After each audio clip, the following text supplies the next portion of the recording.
Now this is called a rotifer, and this is from pond water here in Georgia, so fresh water. And they're very interesting to watch because they open their mouth and they have these spinning ciliary hairs that spin around in a circle. Two sets of them here, and you can see them there a little bit there. And what they do, they cause a vortex, kind of like water going down the drain. It causes a vortex and it sucks in all kind of particles. And you can see these particles moving here. He's creating that, where these particles are being sucked in and circulating in the water there. And that's kind of how he feeds himself.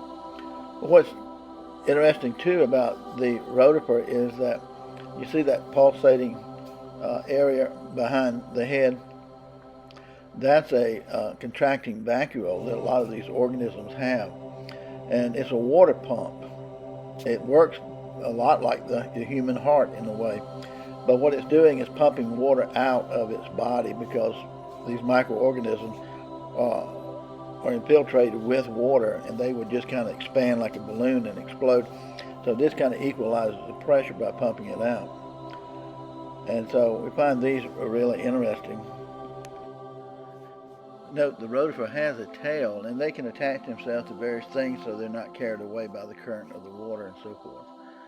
And they are almost immortal, some would say, because they can live in extremely dry environments, low oxygen environments, freezing environments, and even a pressure. Some have been known to exist, according to some scientists, 24,000 years in Antarctica and places like that. And when the temperature is right, they come back to life. So they are quite resilient.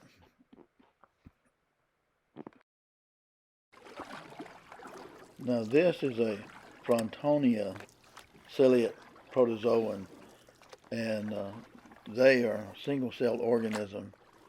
And they use cilia for propulsion, and there's little hairs around their body, and they can go quite fast. And they're really neat to look at. And they can eat larger things too, besides just small particles like diatoms and so forth. Now this is known as an ostracod, and there are over 70,000 types of ostracods. And some are asexual, which means they can clone their own body, which is pretty amazing. And some are sexual. And they generally have about 7 legs. Another interesting thing about them is they have no heart or circulatory system. Their circulatory system is an open one, which is throughout their whole body. And they molt about, some molt about 4 times in their life, some 9 times. And they can live to be about 2 years of age. They're quite interesting when you start studying. Some are bioluminescent, which they glow in the dark type, and that's just certain types of them. Some of them also have adapt to being in dry spells for 2 years without any water, and you add water, put water on them, and they come back alive and start to function again. So, when you look at the micro world of these various organisms, which are so amazing in so many different ways, you would never think something this small, which this is, I think is probably 100 power on a microscope here, that they could survive anything because they're so delicate. And they're a lot tougher than human beings in many ways and meant to survive. You can see little legs there. Generally there's 7 legs to them. And they have this half shell, so they open up like a clam shell. It's another interesting thing. And they can, some types can even walk on land, but they carry water inside their shell, so they have enough water if they're walking across land. Another amazing microorganism.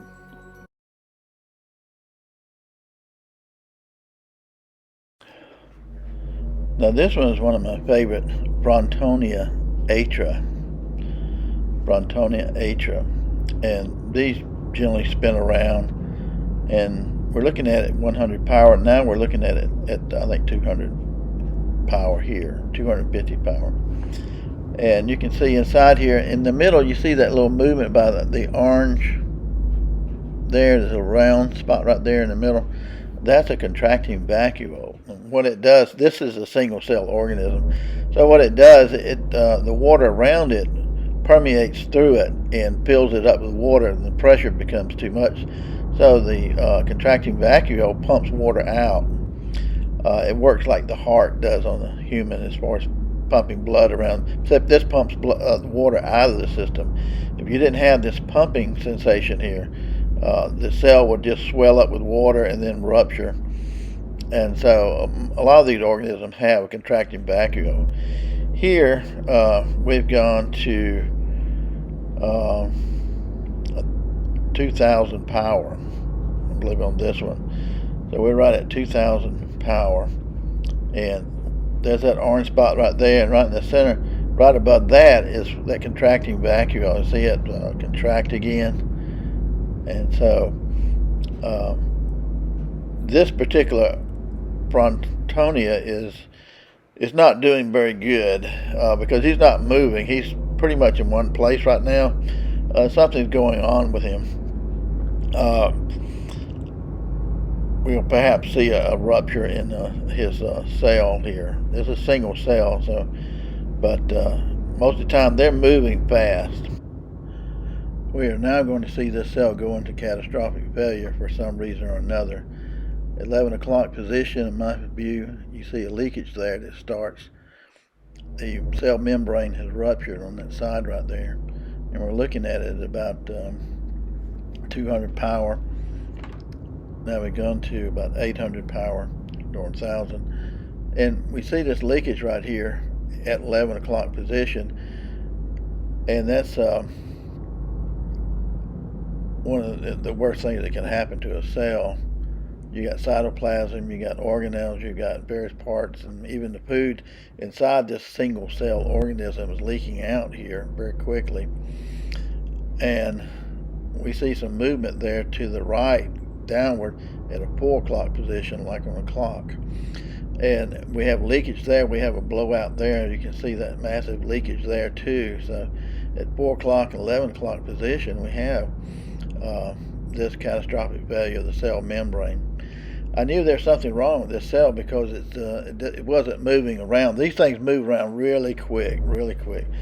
And so when they stop moving, something's not right. And the contracting vacuole looked very sluggish and pumping too. So it's a terrible thing to watch these cells rupture. They're so small. Some cells live for a day or 2 or 3 days, and some cells, microbes, live for thousands of years. I mean, it's amazing. They seem so fragile. But this often reminds me of Avatar. Now, this is probably 100x, looking at the destruction of the cell at 11 o'clock and 4 o'clock position. My view, you see the catastrophic failure of the cell membrane on both sides there.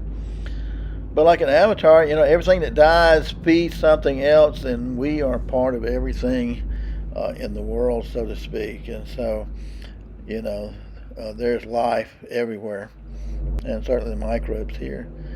Now, this is back to like 800x or 1000x.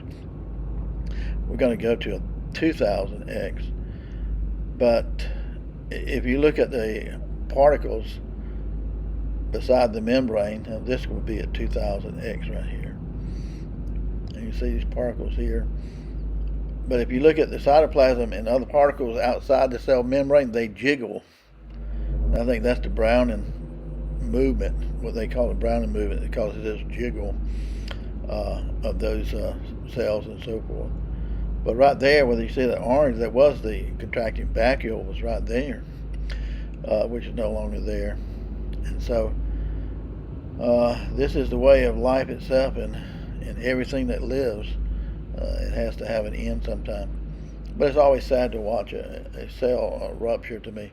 Right here, you can see this jiggling perhaps. That's Brownian movement there, causing that jiggling. Thanks for watching, guys. Gary J.